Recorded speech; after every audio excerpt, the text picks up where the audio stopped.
Nissoktaw bil-program tagħna wara l-offsinar fidej għandi dan il-fuljet tad-deċiżjonijiet tal-Malti. U biex nitkellmu aktar dwar id-deċiżjonijiet dwar kif nikdbu l-Malti għandi lil ħatħlif Bernice Magro li tinsab hawnhekk preparata biex taġġornana fuq l-ortografija kif suppost għandna nikdbuha.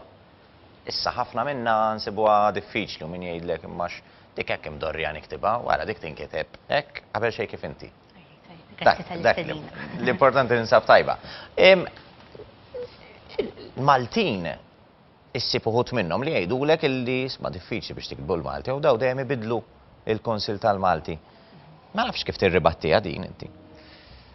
Ifhem, tagħmel sens li hemm min jirraġuna hekk għax il-lingwa hija xi ħaġa li juża kulħadd. Allura jekk ħajkun hemm bidla, ħajkun hemm dawk li jgħidu għalfejn.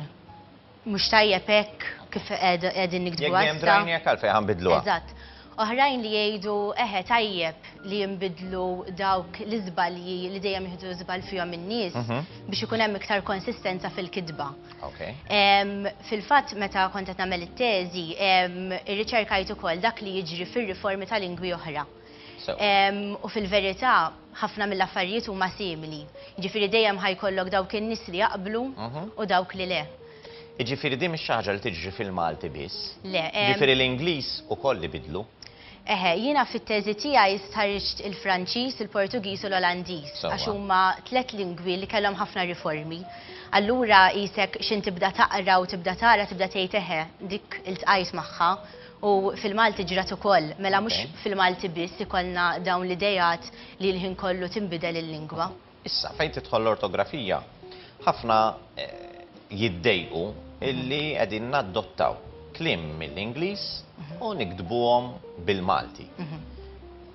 Ma nafx mit-teżi tiegħek jekk irriżultax li ċertu nies iddejjaqhom u anke kważi ikun hemm ukoll konfużjoni. Fit-teżi tiegħi ma użajtx id-deċiżjonijiet it-numru 2 li ħirġin dis-sena għaliex kien għadu fil-proċess. Jiena waqaft tal-2008 li jitrattaw il-varjanti ortografiċi, jiġifieri dawk il-kliem li jinstemaw l-istess imma għandhom kitba differenti. Issa fil-kitba per eżempju skont u skont. Qabel l-2008 skont bħala discount konna nikdbuha bit-t u skont skonti skontok konna nikdbuha bid-d. Issa mill-2008 bdejna nikdbuha dejjem bit-t. Għal-raġuni li dejjem tinstema. Traħħis, jew inkella opinjoni, dejjem tinstema. Għaliex dejjem tinstemek mela dejjem nikdbuha hekk. Issa għal darb'oħra kien hemm min irreaġixxa li jekk aħna din drajnija u noħduha mill-kuntest, mela għalfejn għandna nbidlu l-kitba jekk drajna nikdbuha hekk. Għax il-biċċejja di aħna nikdbu fuq dak illi nisimgħu jew inkella nisimgħu dak illi nikdbu. Ifhem, fil-verità nikdbu skont mudell. Imma iktar kemm jgħaddi żmien il-lingwa trid tkun prattika bl-istess mod. Jiġifieri min ikun qed jitgħallem iktar faċli mela qed jisma' skont mela jiktibha kif tiġi. Imbagħad il-kuntest jittieħed meta taqra s-sentenza. Is-sentenza. Biss daw id-deċiżjonijiet jistgħu jerġgħu jinbidlu le? Ma żmien dejjem u suġġett tat-tibdil, però meta kienu qegħdin isiru dawn id-deċiżjonijiet saru diversi seminars u laqat kemm ma' professjonisti tal-lingwa li jużaw il-lingwa bħala l-liema, tradutturi, il-qarrija tal-provi u l-Kunsill għamel dawn il-laqat ma' dawn in-nies biex jaraw x'diffikultajiet jiltaqgħu magħhom u anke saru seminars mal-pubbliku biex inti tinvolvi lill-pubbliku mhux qed taqbad u tgħidlu isma' sar dan it-tibdil. Fil-fatt mis-seminar li kien sar kienu inġabru madwar 300 varjant. Imbagħad intbagħtu lill professjonisti, kitbu l-femiet tagħhom dwar dan, imbagħad bdew jaslu għal konklużjonijiet ta' kif tagħżel kitba ta' kelma minn oħra. Jiġifieri wieħed kif jasal għal dawn id-deċiżjonijiet għax jekk tmur f'ċertu nħawi jgħidu mod. Għandek ħafna varjanti. Eżatt. Tagħmel sens li jkollok ħafna varjanti għaliex hija għażla suġġettiva. Mela jekk jiena lija kont nikteb fil-għaxija separata. Sewwa. Fil-għaxija. Oħrajn kienu jiktbuha maquda. imbagħad waslu għad deċiżjoni li tingħaqad. Jew il-bieraħ. Jew il-bieraħ, eżatt, il-lejla, eċċetera. Dawn huma kollha kliem li jingħaqdu. Ir-raġuni li meta inti għandek kelma bħal il-lejla, it-tifsira tal-kelma ma tagħmilx sens separata, imma l-kelma nnifisha tfisser this night, Per eżempju, lat nitkellmu fuq dan is-suġġett ta' min wieħed jagħti każ l-isem, it-titlu tal-programm tagħna u fuq nistgħu nevolvu dan l-argument kollu. Eżatt. Wara nofsinhar hemm inħaseb illi għal kwistjoni ta' stil ktibniha sħiħa. Hija d-deċiżjoni tal-Malti. Spjegani iktar fuqha. U xi jfissru wkoll jekk nisseparaw. Jekk nisseparawhom. Meta inti taqgħat il-kelma wara nofsinhar mela għandek afternoon.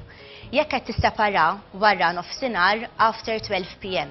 Ġifieri kif inhi miktuba fil-programm tagħna tfisser afternoon. Eżatt. Mill-banda l-oħra kif ikun għamlu wara għalija. Eżatt, u nofsinhar għalija nofsinhar speċifikament 12 p.m. Eżatt, ġifieri eżatt wara nofsinhar. U hemmhekk imbagħad irridu niżlu wara n-nofs irridu ndaħlu l-artiklu wkoll. Le. Mit-separati.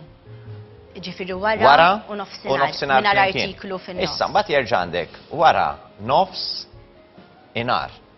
Ġifieri jekk għandek. Wara nofs, eżatt. Però issa ġiet wara nofsinhar dejjem maquda flimkien. Eżatt.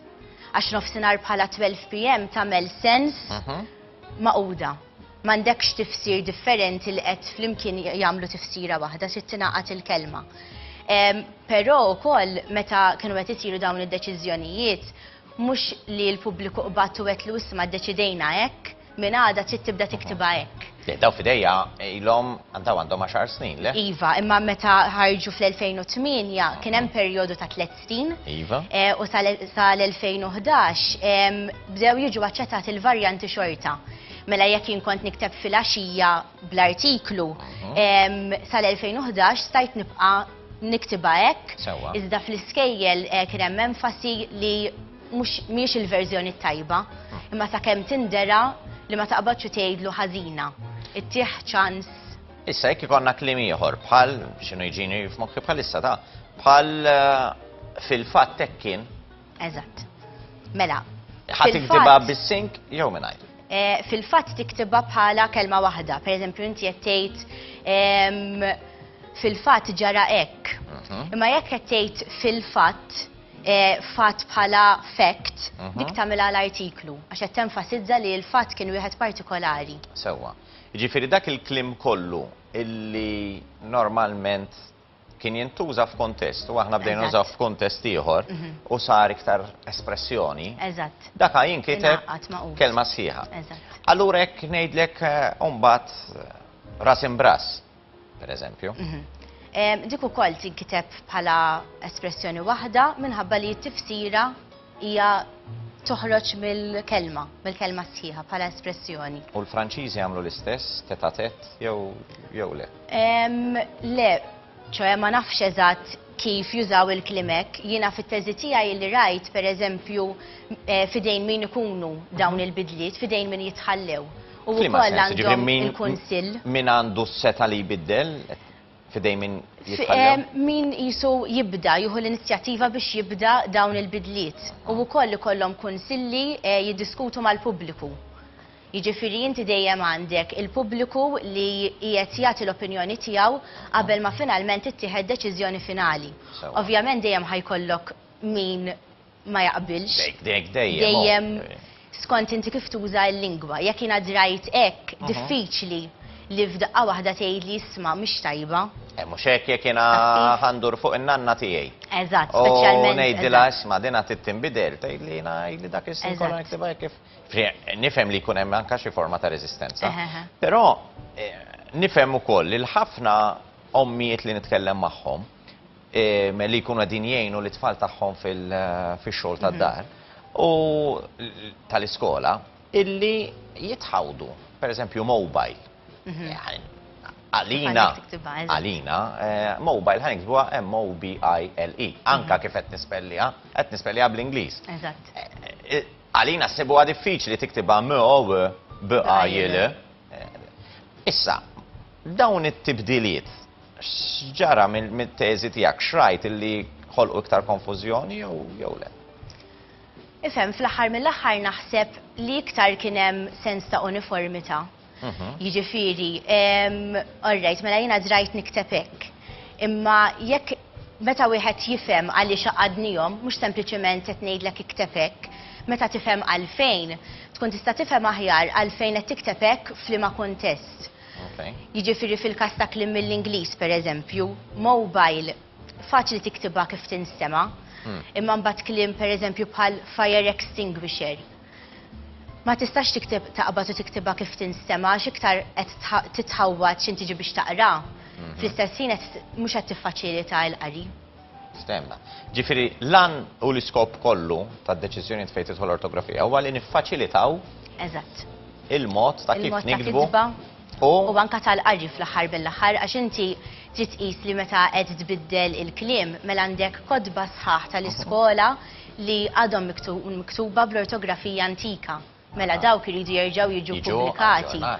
Imma naħseb fl-aħħar mill-aħħar tajjeb li nibqgħu naġġornaw biex dejjem niffaċilitaw anka t-tagħlim tal-qari u tal-kitba. Bernice, nirringrazzjak ħafna tal dan il-ftit ħin li tkellimna fuq da suġġett li kemm jista' jkun jibqa' jiġi diskuss. Wieħed jgħidlek fridge pereżempju kważi jiġi bil-Malti llum il-ġurnata, m'għandniex kelma oħra. Eżatt, ħafna mill-kliem fil-fatt. Però fejn għandna kliem Malti għandna għalfejn inżommu u nibżgħu għalih ukoll. Grazzi lil Bernice, grazzi wkoll lill-laqda tal-Malti, konna ċans li nitkellmu aktar ma' ħbib ta' Bernice u ħbib ta' Nessa ormai il-tnejn li ġej, però ħalli nimxi għannaħa l-oħra fejn